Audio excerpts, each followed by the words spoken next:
On continue notre étude sur « Soyez rafraîchis », parce que c'est toujours basé sur les actes. Le Seigneur veut répandre ses rafraîchissements. Quand on voit ce passage-là, moi, je vois comment est-ce que Dieu veut nous bénir. Il veut nous bénir dans Actes 3, 19 et 20. Il dit de se repentir, de se convertir pour que nos péchés soient effacés afin que des temps de rafraîchissement viennent. Ça veut dire que Dieu veut nous bénir. S'il n'avait pas l'intention de nous bénir, il n'aurait pas dit ça afin que des temps de rafraîchissement viennent. C'est ces rafraîchissements-là qu'on va atteindre. Rentrer dans les rafraîchissements de Dieu. Être béni de la part de Dieu pour recevoir ce qu'on a besoin dans notre vie de tous les jours. Sauf qu'il faut apprendre qu'on doit se débarrasser de ce qui le retient de le faire. Parce qu'il y a des choses qu'on fait qui mettent un blocage à la bénédiction. On a parlé de plusieurs points de la bénédiction, puis là, on est rentré dans des études qui parlent de qu'est-ce qu'il faut enlever pour recevoir ces bénédictions. Si on veut être béni de sa part, si on veut que Dieu nous regarde puis soit fier de nous, ses regards sur nous, puis prêt à exaucer nos prières dès qu'on ouvre la bouche, ça prend quelqu'un qui devient un peu, pas qu'un peu, notre but, c'est de devenir comme Jésus. Jésus, il est exaucé dans tout ce qu'il a demandé à son Père. Il le dit, je te rends grâce de ce que tu m'exauces toujours. Pourquoi? Parce qu'il était toujours d'une façon de vivre qui plaisait à son Père. Puis nous, on n'est pas toujours comme lui. C'est le but à viser, mais quand on n'est pas comme lui, on met un blocage, veut pas. On met un blocage, ça l'empêche Dieu de nous bénir. Puis on veut regarder cela dans le but qu'on rentre dans ses bénédictions, ces rafraîchissements qu'il nous a promis. Le message de Dieu, c'est ce qu'on sache qu'on peut être libéré de toute impureté dans nos vies. C'est le message de Dieu. Parce que dès le départ, en venant à Jésus, tu es pardonné. Tu es pardonné. Tu commences une nouvelle vie à zéro, comme si tu n'aurais jamais fait de péché. Puis là, tu commences ta nouvelle vie. Puis tout le long, on retombe dans des impuretés. Parce que là, c'est le sujet qu'on va regarder aujourd'hui. Soyez rafraîchis par la délivrance des impuretés. Les choses impures qui peuvent nous salir pendant notre marche chrétienne. Dans Luc 4, 18, c'est toujours là-dessus comment pour savoir se baser, qu'on peut être délivré de ce qui nous salit, de ce qui nous souille. Il dit Jésus avait l'Esprit de Dieu sur lui, puis il avait une mission, il avait l'onction, puis le point qu'on veut regarder ensemble, c'est pour proclamer aux captifs la délivrance. Peu importe dans quoi qu'on est lié, qu'on est enfermé, qu'on est enchaîné, qu'on est pogné dans notre vie chrétienne, peu importe quel péché qui nous rend esclaves, on n'est pas capable d'en sortir, peu importe lequel. On doit savoir qu'on peut aller à Jésus, puis il peut nous délivrer de n'importe quel péché. Je ne parle pas juste de nous pardonner, non, de nous délivrer, nous rendre libres pour que ce péché-là ne soit plus là.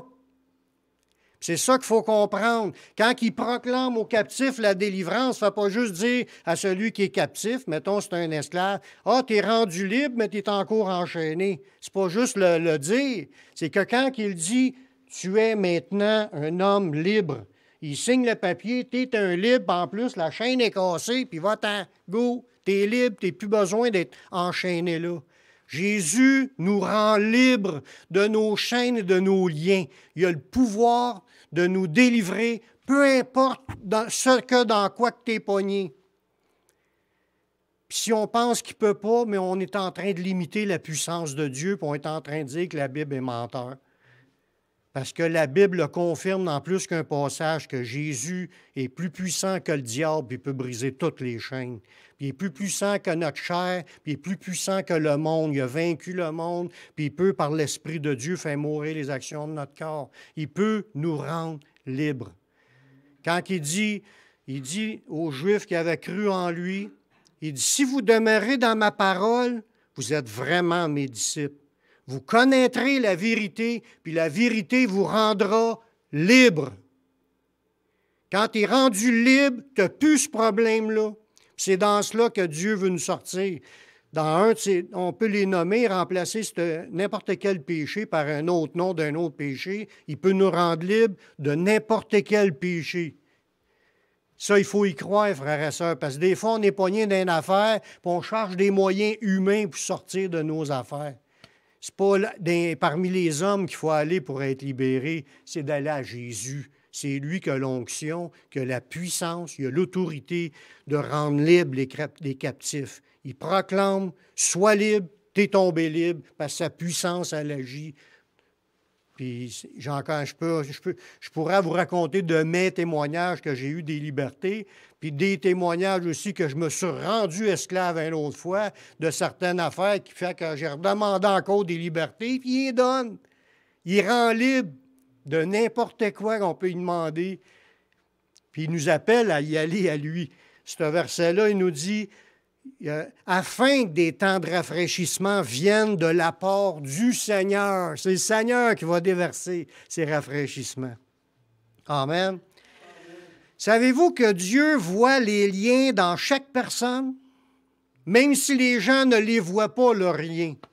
Des fois, on est enchaîné, on est esclave, on est attaché après des affaires, que ce soit des péchés, que ce soit des mauvaises habitudes, ça peut être des consommations, des problèmes de consommation. Aujourd'hui, je ne parle pas nécessairement d'un point plus en particulier, mais même si on ne s'en rend pas compte qu'on est lié, Dieu voit nos liens et nos chaînes. Il les voit toutes. Des fois, on peut en avoir plus qu'une chaîne qui nous tient captifs dans quelque chose dans ce monde. Il les voit, puis il essaie d'une manière puis d'une autre à essayer de nous le dire, de nous rendre conscients de notre lien ou de notre chaîne ou de notre mauvaise manière de penser, de parler, d'agir. Tout là, ce qui ne marche pas selon Dieu, il essaie de nous faire prendre conscience pour qu'on s'arrête et on dit « ouais ». Puis on l'avoue, bien sûr, il faut l'avouer. Si on dit « non, moi, c'est pas moi, c'est pas pour moi, c'est pas moi ». Mais en réalité, ça, lui, il le voue. Puis là, il veut qu'on se tourne vers lui pour qu'on lui demande ce qu'au moins, Seigneur, puis il va le faire. Il est voué tout, puis il est prêt à nous rendre libres. Il y a un exemple de ça qu'on voit dans la Bible, dans Actes 8, 22 à 24. C'était Philippe qui rentre dans une ville, plein de monde se convertit, le monde se font baptiser. Pierre il arrive là avec les autres apôtres pour imposer les mains pour que les gens reçoivent le Saint-Esprit. Puis la puissance de Dieu est en action, les gens étaient sauvés, ils croyaient au Messie, puis ils acceptaient Jésus. Puis il y en a un là-dedans, c'est un gars qui était habitué de vivre une vie particulière. Lui, avant de se convertir à ce moment-là, lui, c'est un gars qui aimait ça, faire des spectacles devant les autres, des tours de magie. Il aimait ça, faire des affaires, puis tout le monde le levait, tout le monde le félicitait. Il se faisait appeler la grande puissance de Dieu. Puis là, lui, par ses actes de magie, il étonnait les autres, puis ça attirait les foules à lui. Puis quand il a vu que le Saint-Esprit t'a répandu par l'imposition des mains aux apôtres, il a demandé aux apôtres « Hey, je vais vous donner de l'argent, là, puis donnez-moi ce don-là à qui j'imposerai les mains aux gens, puis ils vont recevoir le Saint-Esprit, eux autres aussi. » Pierre servirait de bord, puis il a dit, parce qu'il y a eu une révélation, quand Pierre il va y répondre, là, c'est parce qu'il y a eu la pensée de Dieu sur la situation de ce gars-là. Le fait qu'il parle comme ça, ce gars-là avait des liens dans sa vie, puis qu'il n'était pas encore délivré, puis aux yeux de Pierre, c'était même pas sûr qu'il était sauvé. Regardez bien comment est-ce que Pierre a répondu à ce gars-là qui voulait donner de l'argent pour avoir le Saint-Esprit, pour être capable de le donner aux autres.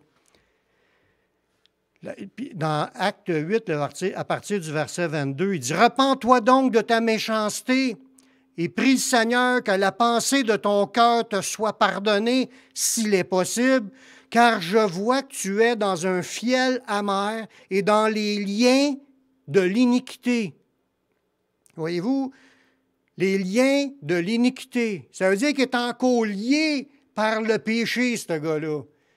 Il n'a pas reçu sa délivrance. Puis là, il a dit de se repentir parce que là, il faut pour qu'il soit vraiment pardonné, parce que c'est un péché grave quand tu es pogné dans des liens de péché. Lui, il ne savait pas qu'il y avait des liens de péché. C'est ce que je vous disais tantôt. Tu peux avoir des liens de péché, puis même pas savoir que tu en as. Mais Dieu le sait. Puis là, Dieu le révèle à ses serviteurs, puis là, il va le dire, tu as un lien de péché dans ta vie. Repens-toi là, pour que ça soit pardonné s'il est possible. Parce que pour être pardonné, il faut que tu t'en sortes, il faut que tu le confesses, il faut que tu l'avoues, puis il faut que tu le confesses.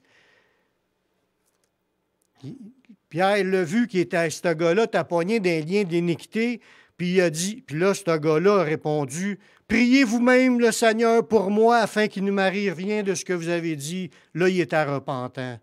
Il venait de comprendre. Puis c'est ça qui est le point que je veux en venir. Quand on peut vivre notre vie chrétienne, être lié par quelque chose, puis on ne le sait pas, mais Dieu le sait, mais Dieu veut délivrer. Puis il attend juste qu'on ait une attitude comme ce gars-là, puis d'être prêt à se l'avouer, puis à demander, priez pour moi, je veux m'en sortir. Je veux pas que ça arrive. Je veux pas périr, parce qu'il a dit que ton argent périsse avec toi. Parce que tu as cru que le don de Dieu s'achetait à prix d'argent. C'est ça que ça dit l'autre verset avant. Puis, vu qu'il a cru ça, il est allié par l'argent. Mais il a avoué, il a demandé des prières pour être délivré de ce lien-là. C'est là-dedans que le Seigneur veut nous amener. Quand on réalise qu'on a un péché dans notre vie, pas se cacher la tête dans le sable, c'est de l'avouer puis demander de l'aide à Dieu. Puis des fois, tu demandes de l'aide aux autres pour prier dans ta vie, pour être délivré, pardonné, puis qu'il n'arrive pas de périr à cause qu'il est encore lié. Jésus veut briser tous nos liens. Comme je disais tantôt, il sait qu'on a des liens. Sauf, lui, il veut nous en sortir. Il veut les briser, toute la gang. Mais il faut les connaître. Puis aujourd'hui, on va parler de l'impureté. Vous savez comment est-ce que le royaume terrestre est mené par le diable et ses démons? On en a parlé à plusieurs reprises. Comment est-ce que le diable règne sur le monde entier? La Bible le dit, pas juste dans un passage. Puis l'esprit de rébellion, là, l'esprit qui agit d'un fils de rébellion, il domine le monde. Le diable et ses démons mènent le monde. Puis il y a un passage qui nous parle dans la parole de Dieu, dans l'Apocalypse, que Babylone la Grande, c'est un repère d'esprit impur. Dans Apocalypse 18, verset 2, l'ange a crié d'une voix forte, disant, « Elle est tombée, Babylone la Grande. Elle est devenue une habitation de démons, un repère de tout esprit impur, un repère de tout oiseau impur et odieux. » Odieux, c'est détesté, des oiseaux impurs et détestés. Mais il dit que Babylone est devenue un repère d'esprit impur. Quand on parle d'esprit impur, on ne parle pas du Saint-Esprit, on parle complètement le contraire, des esprits sales.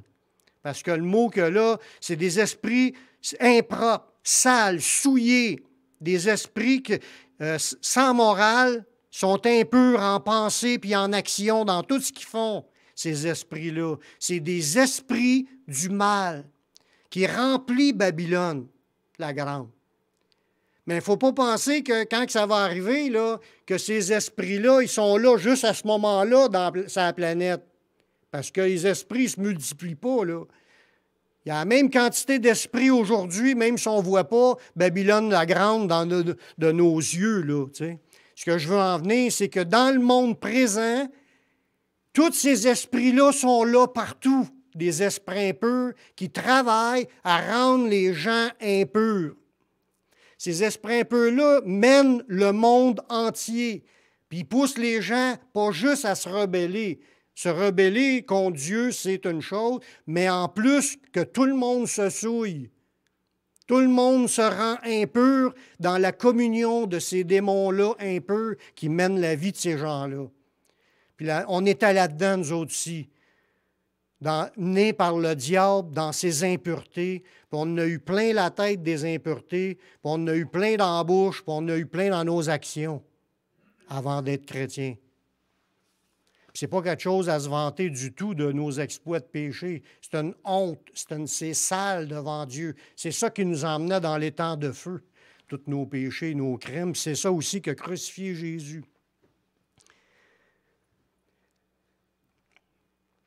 Les gens qui sont en contact avec les esprits impurs sont rendus impurs ou souillés aux yeux de Dieu. Quand on parle d'impurs, c'est des souillés, des sales. C'est ça, en fin de compte, que je l'ai déjà mentionné. Quand on va vouloir rentrer l'autre bord, notre âme est souillée par nos péchés, tout sale. C'est ça qui fait qu'il nous empêche d'entrer dans la présence de Dieu, que lui, Dieu, il est saint, il est pur. Nos péchés, nos souillures, nos saletés qu'on a sur notre âme nous empêchent d'entrer dans la présence du Dieu saint, dans les lieux célestes. Il ne faut pas penser qu'on va pouvoir rentrer dans le ciel, dans le paradis, comme que tout le monde espère, là, sans avoir passé par la purification. C'est impossible. Il faut passer par la purification. C'est pour ça que le sang de Jésus nous purifie de toute iniquité.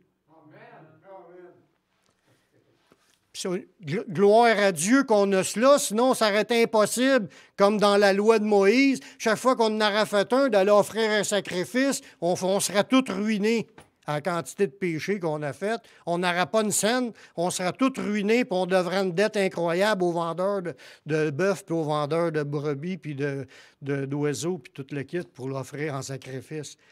Ça aurait été impossible de se purifier entièrement de tout ce qu'on a fait de mal, sauf grâce au sang de Jésus. Les esprits impurs, ils rendent le monde impur, puis souillé aux yeux de Dieu, qui fait que le mur s'épaissit entre Dieu et les hommes, parce que ce sont nos crimes qui mettent une séparation entre Dieu et nous. Plus tu en ajoutes, puis plus le mur est épais. Les esprits impurs, quand ils mènent quelqu'un, là, il y en a qui sont menés puis saisis par ces esprits-là, encore plus pire que d'autres personnes. Là. Il y en a là, qui ont été saisis par ces esprits impurs-là. Ça peut même entraîner une personne dans l'aveuglement puis dans la démence. Dans l'aveuglement, dans le sens que le gars ne sait plus ce qu'il est en train de faire. C'est rendu qu'il fait que des choses impures, puis il ne comprend même pas ce qui se passe dans sa vie, puis il n'est plus capable de se contrôler parce que ces esprits-là le dominent. Dans Marc chapitre 5, le verset 2, à partir du verset 2, Jésus a rencontré un homme possédé par un esprit impur. Aussitôt que Jésus fut hors de la barque, il vint au-devant de lui un homme sortant des sépulcres. Les sépulcres, c'est quoi? C'est des cimetières. Des tombeaux. Fait que déjà en partant, ce gars-là ne vivait plus d'une vie normale. Il était aveuglé, puis il souffrait comme de la démence. Il ne savait plus ce qu'il faisait, puis il criait, puis il se meurtrissait avec des roches, avec des pierres, puis il se frappait. Ça, c'est de l'automutilation. Il y en a qui font ça encore aujourd'hui, puis ils ne savent pas pourquoi. Mais ils sont menés pour faire des choses, ils se tiennent d'un tombeau, parmi les squelettes, parmi la mort, ils se tiennent dans les choses qui représentent la mort, puis ils vivent d'une manière qui est complètement marginale, complètement différente que l'ensemble du reste du monde qui se maintiennent dans une vie normale. Ce gars-là, ça dit qu'il est sorti des sépulcres est possédé d'un esprit impur. Si on lit l'histoire, il y en avait une légion de démons en dedans de lui. Fait que quand t'en as, plus que ta vie va être tourmentée puis déséquilibrée mentalement puis physiquement. Cet homme-là, il avait sa demeure dans les sépulcres, puis personne ne pouvait plus le lier, même avec une chaîne, car souvent, il avait eu les fers aux pieds, puis il était lié de chaînes, mais il avait rompu les chaînes et brisé les fers, puis personne n'avait la force de le dompter. Il était sans cesse, jour et nuit, dans les sépulcres et sur les montagnes, criant et se meurtrissant avec des pierres. Là, on voit un état grave. Ça, c'est quasiment dans les pires cas de possession qu'on voit dans la Bible. Il y en a, ça arrive à quelques reprises qu'on voit des cas de possession. mais celui-là, c'est un grave. Mais vous pouvez regarder l'histoire de Saül aussi, quand il y a un esprit. Quand il était rejeté par Dieu de son appel à être un roi, le roi d'Israël, il n'a pas juste pris une débarque de ce côté-là, il était séparé d'avec Dieu. Dieu ne voulait plus y parler. Puis en plus de ça, il y avait un esprit mauvais envoyé par l'Éternel pour le tourmenter. Chaque fois que l'esprit mauvais venait sur lui, il venait tout croche, puis ça allait mal, puis il y a eu même des passes qui voulaient tuer David. Mais là, il demandait à David d'y aller. Lui, il marchait rempli du Saint-Esprit, puis il louait le Seigneur avec son instrument de musique. Puis il allait là, puis il faisait sa musique devant le roi quand il était en crise, puis là, ça le soulageait, le roi. La présence de Dieu, puis la paix de Dieu, tout ce qu'on retrouve de bénéfique dans la louange du Seigneur, mais ça le délivrait, ça le soulageait. Il n'était pas complètement délivré parce qu'il était complètement rejeté de Dieu pour ses péchés. Tout ça pour dire que dans les possessions ou dans les tourments que les démons font, ces esprits un peu-là, ça travaille la vie des gens, puis ça les rend inconfortables. Ils ne sont pas dans la paix, puis ils vivent toutes sortes d'oppressions puis d'attaques venant de ces esprits-là. Un état d'esprit vraiment déséquilibré.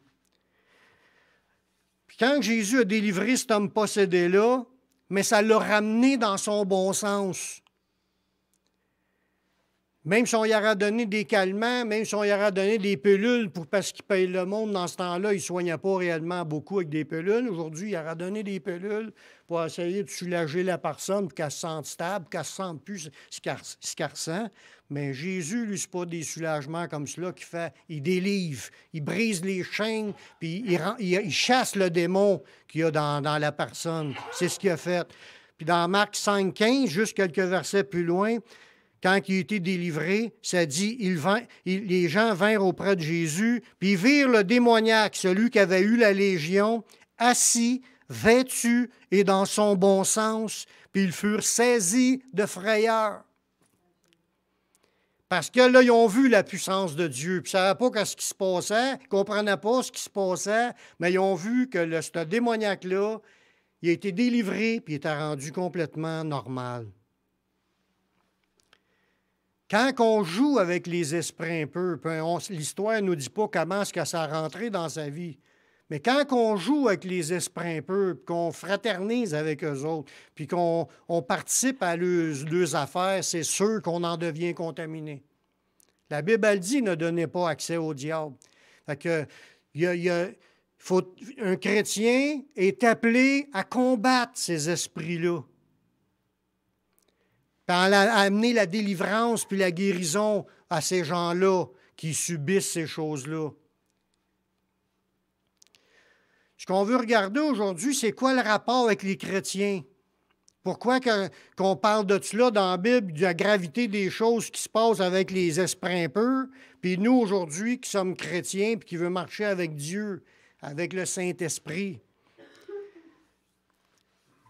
Ce qu'on va comprendre aujourd'hui, c'est qu'il y a plusieurs domaines dans la vie chrétienne, plusieurs endroits, plusieurs façons, qu'un chrétien peut être souillé par des esprits impurs.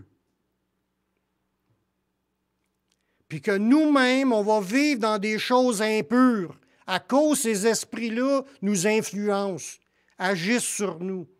Je ne dis pas qu'on va être possédé comme ce gars-là, mais je ne dis pas que ça ne peut pas arriver non plus. Mais je sais que si on fraternise et on joue avec ces esprits-là, on va en être contaminé. Si on les laisse faire, on va en avoir la tête remplie, la bouche remplie, puis les actions vont être aussi dans la même lignée que ces esprits-là si on joue avec ça.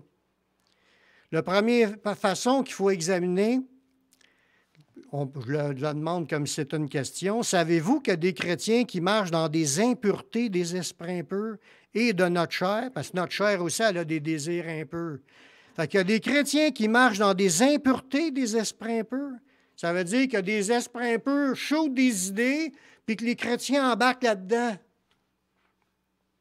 Quand le diable a tenté Jésus, surtout, il donne 3 sujets, puis ça dit après ça, le diable le laissa jusqu'à un moment favorable. Ce n'est pas les 3 seuls sujets de tentation que Jésus a eus. Dans un autre passage, ça dit qu'il était tenté en toutes choses. Ça veut dire qu'il les a toutes subies, ces attaques-là, Jésus, des attaques des esprits impurs. Sauf qu'il a toujours eu la victoire sur ces suggestions démoniaques. Mais c'est quand les chrétiens entendent ces choses-là, est-ce qu'on résiste à toutes les fois? Non. Est-ce qu'on a embarqué dans des choses que les suggestions sataniques? Oui. Est-ce qu'on a eu de l'impureté dans nos pensées? Oui. Savez-vous qu'il y a des chrétiens qui marchent dans les impuretés des esprits impurs puis les impuretés de notre chair sans qu'on y prenne garde, entretenant des pensées impures puis des paroles impures? Dans Éphésiens 5, le verset 3 à 5, on a une exhortation de l'apôtre Paul là-dedans qui nous dit que l'impudicité, là on parle d'impudicité, si on parle de toute forme de sexe en dehors du mariage, que l'impudicité, là, aucune espèce d'impureté, ça veut dire que là, il est en train de désigner qu'il y a des impuretés qui peuvent être dans la tête ou dans la bouche des chrétiens, là. Puis l'impureté, on parle d'esprit impur, des pensées impures. C'est tout lié, ça, là. Il ne faut pas penser que j'ai tout le temps des pensées impures puis qu'il n'y a aucun esprit impur qui me parle, là. Quand on est attiré par ça, croyez-moi, ils sont toujours à côté puis en train d'en redire d'autres. Parce que si on a ça comme faiblesse de se laisser entrer dans les impuretés ou dans les choses sexuelles, qui est le premier point, puis on a ça dans la tête, puis on pense à ça à journée longue, puis là, pensez-vous que le diable ne nous en mettra pas des pensées un peu? Fait que ça nous dit que l'impudicité, aucune espèce d'impureté, que la cupidité, c'est l'amour des biens puis de l'argent, ne soit même pas nommé parmi vous, ainsi qu'il convient des saints. Ça ne devrait même pas être dans notre bouche des choses sexuelles, des choses impures, puis des choses de parler d'amour d'argent ou de l'amour des biens. Un chrétien ne doit pas être dans cela, parce qu'il ne faut pas que ça soit nommé en tant que chrétien, mais il ne faut pas que tu y penses non plus. Ça veut dire que Dieu veut qu'on fasse le ménage des impuretés, des impudicités, puis des cupidités. Il veut qu'on fasse le ménage de nos pensées pour tout enlever ça. Sinon, on rouvre la porte aux esprits impurs, puis de venir agir, puis nous en dire, puis nous faire courir là-dedans. Il y a des chrétiens qui sont pris avec la pornographie. Il y a des chrétiens qui vont voir des prostituées. Il y a des chrétiens qui pensent à toutes sortes de souillures de la chair, puis de toutes les choses qu'on pourrait faire, puis ce qui se passe dans le monde. Puis c'est comme s'ils veulent cela. Mais ils ne s'en rendent pas compte que leur pensée est menée par un esprit impur. Puis c'est ça qu'il faut apprendre à combattre. Le Seigneur veut nous donner la victoire sur toute impureté. Pour qu'on ait la victoire, c'est qu'on arrive à vivre nos vies sans penser à ces affaires-là. C'est ça la victoire. Puis tu as encore moins de les dire. Non, c'est pas qu'un autre passage va nous dire que dans nos cœurs, dans nos pensées, qu'il soit des choses pures, honorables, vertueuses, dignes de louange, qui méritent l'approbation, soit l'objet de vos pensées. Ça veut dire que si tout le monde entendrait ce que je pense, il faudrait que tout le monde soit d'accord, dans le sens pas d'accord aux idées, mais d'accord ou disent Amen. Il faudrait que toutes mes pensées soient quelque chose que si le monde les entende, que tout le monde dise oui, c'est des bonnes pensées. C'est de même qu'il faut être dans notre esprit. Donc, un chrétien ne peut pas se laisser aller à des fantasmes, à des idées de corruption, là, puis il s'imagine d'être avec la voisine, puis tout le kit. C'est du péché, c'est de l'impureté. Puis le Seigneur ne veut pas ça dans la vie des chrétiens. Entretenez des pensées impures, puis des paroles impures. Puis là, c'est des jokes sur le sexe, des jokes sur toutes sortes d'affaires. Il ne dit même pas des plaisanteries dans le verset sur ces sujets-là, parce que c'est pas drôle. Dieu ne trouve pas ça drôle. Il dit c'est à cause de cela que la colère de Dieu vient sur les fils de la rébellion. À cause de toutes ces impuretés-là. Quand le monde rit pour des choses un peu, là, Dieu rit pas. Dieu se détourne, se ferme les oreilles, se ferme les yeux, ne veut pas entendre ce qu'il y a là. Il n'est pas capable de regarder les impuretés. Si on continue, il dit qu'on n'entend ni paroles déshonnêtes, ni propos insensés, ni plaisanteries, choses qui sont contraires à la bienséance, qu'on entende plutôt des actions de grâce. Puis là, le verset 5, il est aussi un verset clé dans ce ça. Car sachez-le bien, aucun impudique ou impur, parce qu'on parle de l'impureté aujourd'hui, aucun impur ou cupide, c'est-à-dire idolâtre, n'a d'héritage dans le royaume de Christ et de Dieu. Ceux qui se livrent à cela n'entreront pas dans le royaume.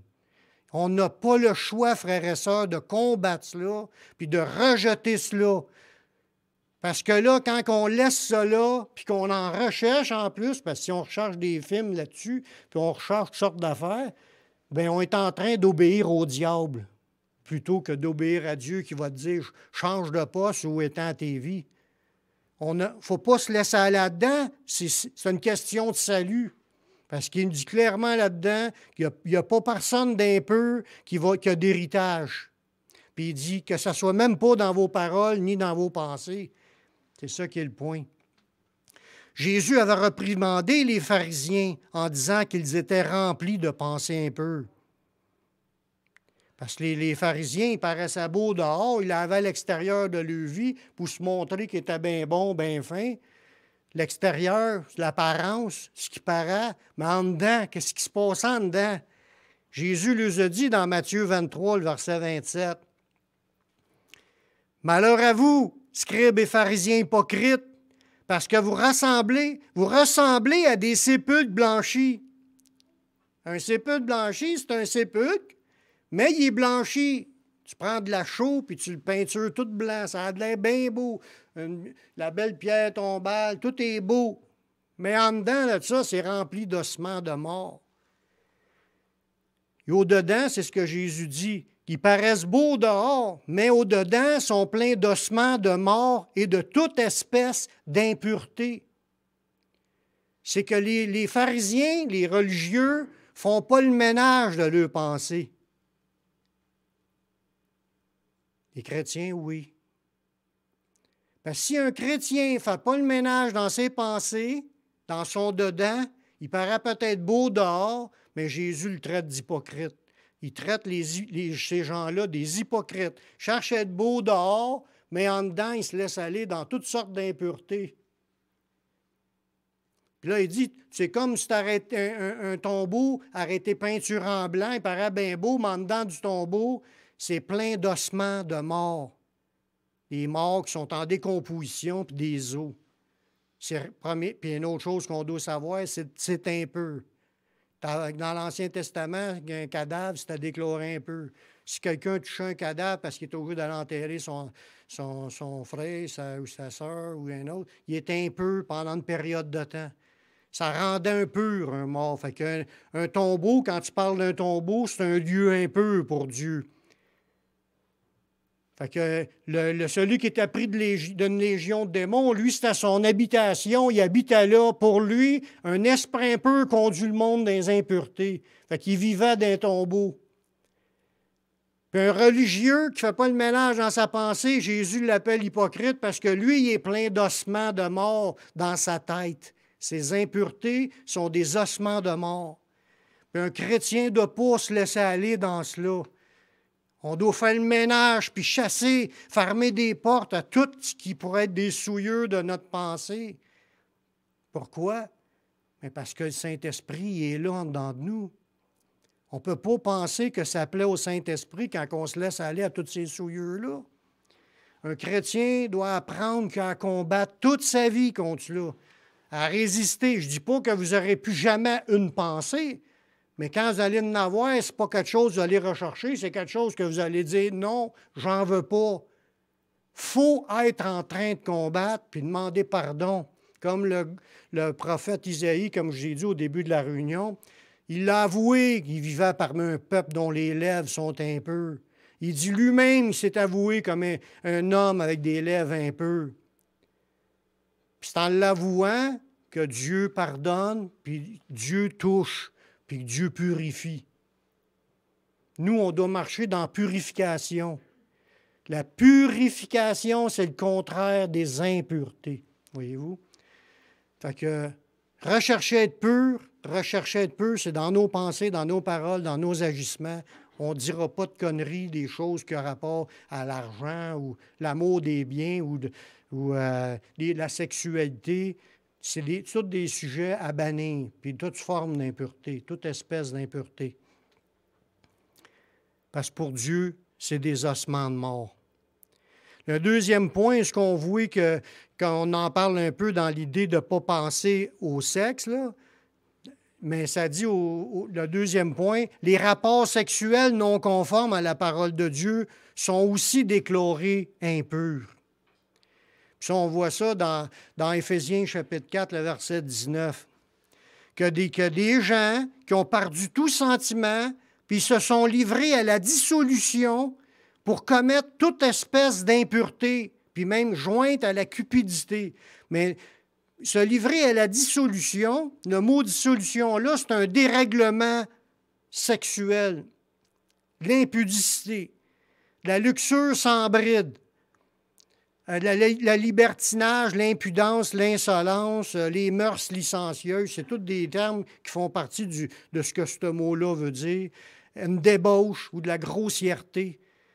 Mais il dit que les gens, là, ils ont perdu tout sentiment, des bons sentiments pour se livrer à toutes sortes de dissolutions qui sont des perversions devant Dieu, une corruption, une impureté. Puis ils commettent toute espèce d'impureté. Comme je vous disais tantôt, le monde entier est mené par des esprits impurs. Mais les chrétiens combattent les esprits impurs, résistent aux esprits impurs, chassent les esprits impurs.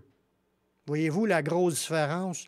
C'est dans cela que Dieu veut nous amener, d'avoir une délivrance sur l'impureté, parce que l'impureté nous empêche d'obtenir les rafraîchissements de Dieu. Une autre manière qu'on voit dans la Bible, qu'il y a certaines choses qu'il ne faut pas toucher dans ce monde. Parce qu'il y a des choses qui appartiennent réellement au diable. Parce que c'est le diable qui est là-dedans. Parce que tu as un lien direct avec le monde des ténèbres, puis si tu touches à ça, ça te rend impur automatiquement. Quand on parle d'astrologie, quand on parle d'occultisme, de spiritisme, de vaudou, de magie, de voyance, des sciences occultes, des consultations d'esprit ou de consulter les morts, c'est des choses qui sont déclarées déjà dans la parole de Dieu comme c'est des choses défendues par Dieu. Ça l'est encore aujourd'hui. C'est des choses qui appartiennent au monde des ténèbres. Ça appartient au diable, ces affaires-là. Ça appartient pas au Saint-Esprit. Puis c'est des choses que, vu que ça appartient au diable, ceux qui touchent à ces choses-là sont tombés souillés. Ça a de l'air anodin parce qu'ils nous en mettent même dans le journal, des horoscopes. Où est-ce que ça devient, ça? C'est des sciences occultes, ça. C'est pas des sciences poussées par le Saint-Esprit. C'est des sciences occultes. Le monde veut savoir leurs avenirs, ils vont voir des voyantes, ils vont se faire lire dans une tasse de thé ou de toutes ces lignes de la main. Peu importe les sciences que vous allez voir, c'est pas d'aller consulter des gens remplis du Saint-Esprit, ça. Ça, c'est d'aller consulter ce qui appartient aux ténèbres, aux esprits impurs, aux sciences qui sont opposées à Dieu.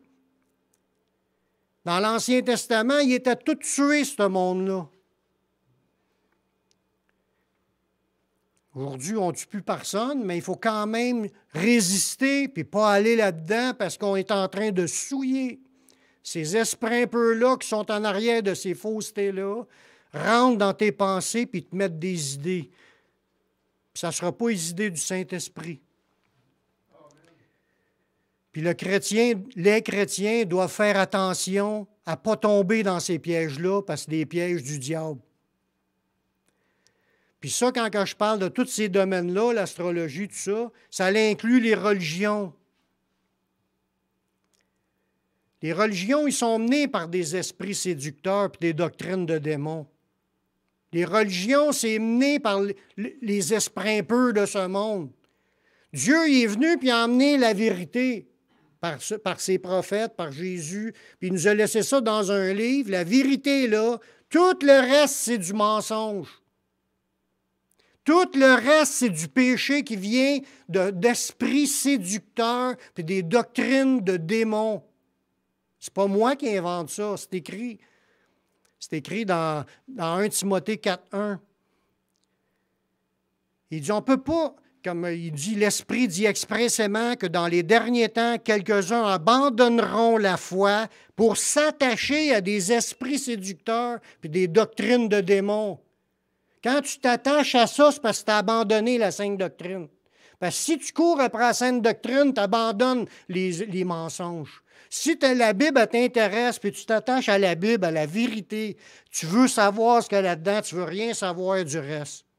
Tu n'as pas besoin de menterie pour grandir, tu as besoin de ce qui est vrai. Ce qui est vrai, c'est la parole de Dieu. Le vrai vient de Dieu, l'info vient des esprits séducteurs. Si tu t'informes sur les religions, puis tu participes, puis en plus, tu communiques avec eux autres, tu vas dans leurs réunions, tout ça, tu es souillé par des mensonges qu'ils vont dire, puis par le contact de l'esprit qui est là-dedans. Tu es souillé par les esprits impurs. C'est une séduction, puis si tu es mordu par ça, là, tu vas avoir de la misère à retourner à Dieu, de rester que dans la parole, parce que tes pensées vont être mêlées, puis tu ne sauras plus c'est quoi qui est vrai, parce que le mensonge envahit tes pensées, puis tu es rendu égaré. Les esprits impurs n'amènent pas une augmentation de la foi dans la vérité. Au contraire, ils vont t'amener à croire que toutes les religions peuvent te sauver. Puis c'est archi faux. Tu ne peux pas être sauvé par aucune religion. Il y a juste Jésus qui sauve. C'est sa parole qui est le guide pour le chemin. That's it. On n'a pas besoin de d'autres choses que cela. Ici, on n'est pas ici pour prêcher une religion. On est ici pour apprendre ce qui est écrit dans la Bible. Puis quand on écoute ça, puis on le reçoit, on reste dans ce qui est vrai. Parce que tous les versets qu'on regarde, on ne regarde pas des principes rajoutés par des religions disant qu'on va être sauvé par d'autres choses. Il n'y a aucune religion qui sauve. C'est toutes des pièges du diable pour emmener le monde dans les temps de feu. Ce n'est pas des farces, c'est ce que je vous dis là. Puis aujourd'hui, il y a plein de chrétiens qui laissent la vérité, puis sont prêts à abandonner la vérité pour s'attacher à des esprits séducteurs. Puis ils sont rendus écuméniques. Ils pensent que les catholiques sont sauvés, les musulmans sont sauvés, les hindouistes, on va former une super religion ensemble, puis on va s'aimer, puis on va être tous sauvés. C'est pas vrai. Ça, c'est un des pires mensonges du diable. L'amour ne sauve pas. C'est pas l'amour qui sauve. Il y a plein de monde, plein d'amour qui s'en vont dans les temps de feu. C'est la foi dans le Messie qui sauve.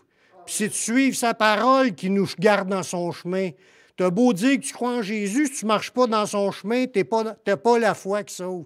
La foi qui sauve, c'est que tu t'es repenti, puis là, maintenant, tu veux suivre ce qu'il dit. C'est ça, la foi qui sauve. Tu as la foi assez grande pour dire, je prends ce que Jésus dit, puis je marche avec ça à cette heure, c'est ça mon guide, c'est mon rocher sur lequel je m'appuie. C'est ce chemin-là qu'on veut. Le reste, les religions, c'est une séduction, c'est un piège du diable, c'est des doctrines. Des doctrines, c'est des enseignements de démons. Puis un chrétien ne peut pas être œcuménique. Parce qu'un vrai chrétien, c'est un suiveur du Christ. Si tu suis le Christ, tu ne peux pas suivre les religions en même temps. Sinon, tu n'as rien compris. La Bible, elle dit de même pas dire salut à quelqu'un qui t'amène à une autre doctrine. Puis il dit, même si un ange vient de dire une autre doctrine, il dit qu'il soit anathème. Paul, il dit, même nous-mêmes, si on viendrait amener une autre doctrine, qu'on soit anathème. Il n'y a rien d'autre qui compte que la parole de Dieu, la Bible, ce qu'on suit. Amen. Puis, on ne peut pas être œcuménique, ça veut dire en communion avec les autres religions, et demeurer un chrétien saint. C'est impossible. Tu ne peux pas marcher les deux en même temps parce que quand tu es en communion dans ces temples-là, tu es en train de te devenir impur. Tu es en train d'être souillé par les démons qui sont là, puis en plus de te faire remplir de toutes les menteries.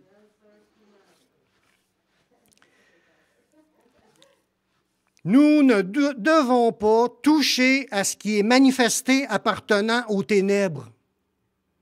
Sinon, on embarque dans les impuretés du diable. Ce qui est pur, c'est la parole de Dieu.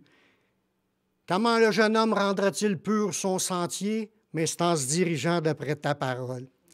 C'est de même qu'on se rend pur. Le reste, ce qui est faux, ça rend impur. Si on se dirige là-dedans, on se rend impur, puis on est en contact avec ces esprits-là. Comme ça disait dans Timothée, on se trouve à abandonner la foi pour s'attacher. Tu ne peux pas dire que tu as un attachement avec les religions. C'est impossible. Si tu as ça, tu as abandonné la foi. C'est ça qui est écrit. Tu ne peux pas courir ces deux plans et penser que tu es encore dans la vérité. Tu es rendu dans les ténèbres si tu es attaché au faux. Puis ça, il faut prendre garde aux mensonges. Il y en a partout des mensonges. Dieu nous dit de sortir de là puis de ne pas toucher à cela quand tu es chrétien. Dans 2 Corinthiens 6,16, ça dit « Quel rapport qu'il y a entre le temple de Dieu et les idoles? » Parce qu'un idole, là, ce n'est pas juste des statues, là. Parce que c'est vrai qu'un temple d'idole, c'est un temple où il y a des statues. Mais même s'il n'y aura pas de statue, si c'est affaire à quelqu'un qui est autre que Dieu le Père, le culte qui est là, c'est un idole. Que tu sois représenté par une image ou non, c'est pas juste ça, c'est de parler à un faux Dieu. Si tu vas dans un temple d'hindou, puis lui, il prie le soleil, l'autre prie la lune, puis l'autre prie les étoiles, puis tu t'en vas là, puis tu commences à faire ça, tu es en train de prier des idoles. C'est un temple d'idoles, même si tu n'as pas de statue devant tes yeux. Peu importe le culte à qui tu le rends. Si ce n'est pas à Dieu le Père dans le nom de Jésus, le Dieu de la Bible, mais tu es dans les idoles.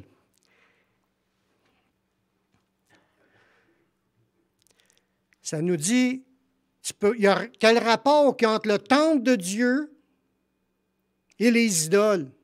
Car nous sommes le temple du Dieu vivant, comme Dieu le dit. J'habiterai, c'est Dieu qui dit ça, j'habiterai, je marcherai au milieu d'eux, je serai leur Dieu, puis ils seront mon peuple. Ça, le temple du Dieu vivant, c'est du monde qui marche en communion avec le Dieu vivant, selon sa parole. Mais l'autre verset qui dit, verset 17, c'est pourquoi sortez du milieu d'eux, séparez-vous, dit le Seigneur, touchez pas à ce qui est impur. C'est ça que je vous dis. Les choses impures de ce monde, il ne faut pas toucher à ça. Puis là, il dit, il va nous accueillir. Il parle à des chrétiens, là. Ça veut dire que si un chrétien flirte avec les idoles, flirte avec les temples d'autres religions, mais il est en train de se faire souiller, il dit « touche pas à ce qui est impur », puis l'autre, il est deux pieds dans l'église en train de chanter messe avec les autres, ou peu importe ce qu'il est en train de faire. Puis, il est en train de se rendre un peu, puis Dieu, il n'est pas là avec lui. Dieu ne l'accueille pas. Parce qu'il dit « sors de là si tu veux, je t'accueille ». C'est ça que ça dit dans ce verset-là. Sortez du milieu d'eux, séparez-vous, touche pas à ce qui est impur, et là, je vais vous accueillir. Ça veut dire que pour que Dieu nous accueille, il faut que tu ailles vraiment décoller de là. Il faut que tu arrêtes d'être impur. Si tu es encore dans l'impureté, peu importe la manière, Dieu n'est pas là avec toi. Puis il faut penser à cela. Un chrétien est appelé à la pureté. Dieu nous appelle à être saints puis à marcher comme des saints. Dans 1 Thessaloniciens 4,7, ça dit « Dieu ne nous a pas appelés à l'impureté, mais à la sanctification. » Marcher dans la sainteté, ça veut dire de se consacrer de plus en plus à Dieu qui est saint. Pour se consacrer, c'est toute notre vie qui devient de plus en plus conforme à ce que Dieu veut. C'est de même que tu es en train de te sanctifier, en demandant pardon, puis en fuyant les occasions de chute. En combattant contre le diable, contre les esprits impurs qui vont essayer de nous mettre toutes sortes de faussetés dans la tête ou toutes sortes d'impuretés. On n'en veut pas. On veut être saint puis appartenir entièrement à Dieu. Jésus veut et peut briser les chaînes de ceux qui sont sous l'emprise des esprits impurs. Parce que ça se peut qu'on soit chrétien puis qu'on ait des désirs impurs. Qu'on est encore là-dedans, qu'on pratique ces choses-là. Sauf qu'il ne veut pas qu'on reste là. Il veut nous délivrer. Il veut briser nos chaînes et nos liens.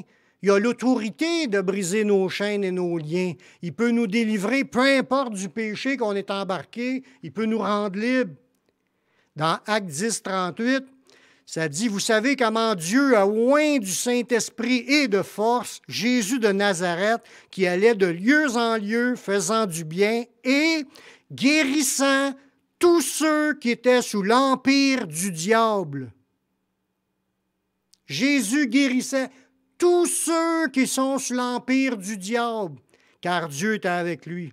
Quand on parle du mot empire, on parle que cet empire-là, c'est que le diable exerce un contrôle rude sur quelqu'un. Il use de son pouvoir pour l'opprimer puis pour le tyranniser. Fait que l'ensemble de l'humanité aux prises avec des esprits impurs sont tourmentés, sont tyrannisés, ils vivent dans une vie tout croche. Ils n'ont pas le shalom de Dieu. Ils n'ont pas la paix de Dieu. Ça, c'est à cause des esprits impurs. Mais Jésus, il avait l'onction pour délivrer tous ceux qui étaient sous l'emprise du diable, y compris les chrétiens qui sont tombés et qui sont encore poignés. C'est ça l'espérance qu'on a aujourd'hui. Peu importe le péché que tu es pogné aujourd'hui, peu importe le péché qu'on est pogné, peu importe, parce que je suis un homme, moi tout, puis on a tout à combattre le bon combat, puis garder la foi, saisir la vie éternelle à laquelle on était appelé. Puis on a à combattre, puis Dieu peut nous délivrer de n'importe quel problème qu'on a dans notre vie.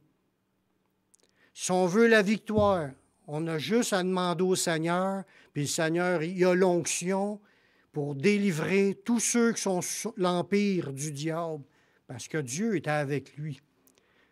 Fait que je vais faire un appel pour ceux qui veulent vraiment que leur vie change, puis qui veulent être pardonnés pour être sauvés.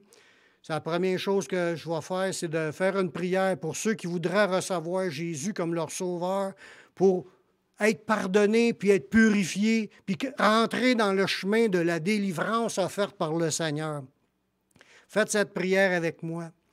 Père, je reconnais que je suis un pécheur, que je suis perdu, mais je sais que Jésus-Christ, il est mort sur la croix.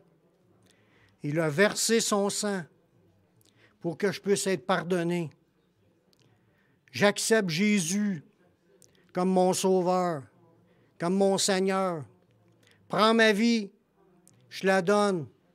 Je veux te suivre, te servir tous les jours de ma vie. Et donne-moi ton Saint-Esprit pour qu'il me conduise dans la voie de la vie éternelle. Amen. Amen. Si vous avez fait cette prière, vous êtes pardonnés de vos péchés, il y a une nouvelle vie qui commence. Puis le Seigneur va vous accompagner dans votre marche, puis il va vous amener où ce qu'il veut vous emmener. Soyez attentifs à ce que Dieu va vous conduire. Mais là, je donne aussi l'occasion à ceux qui sentent qu'ils ont des liens et des chaînes dans leur vie, puis qui aimeraient recevoir une délivrance de la part du Seigneur. On va prier ensemble pour demander pardon au Seigneur, puis demander au Seigneur qu'il enlève ça de nos vies, pour qu'on puisse être libre, puis vivre cette liberté-là que le Seigneur promet, afin qu'on reçoive ces rafraîchissements. Seigneur, on reconnaît qu'on est des pécheurs, qu'on vit dans un monde de pécheurs. On est attaqué, on est oppressé par l'ennemi avec toutes ses faussetés. On te demande pardon, puis on te demande une délivrance complète, Seigneur. Une délivrance comme tu le promets dans ta parole, tu veux nous rendre libres. On te demande de nous délivrer, puis de nous donner une pleine liberté de ces choses-là. Donne-nous aussi la puissance de ton Saint-Esprit, puis le discernement pour combattre ces choses-là, puis de résister au diable afin qu'il fuit loin de nous. Puis merci, Seigneur, de ta victoire que tu nous donnes par le précieux nom de ton Fils Jésus-Christ. Amen.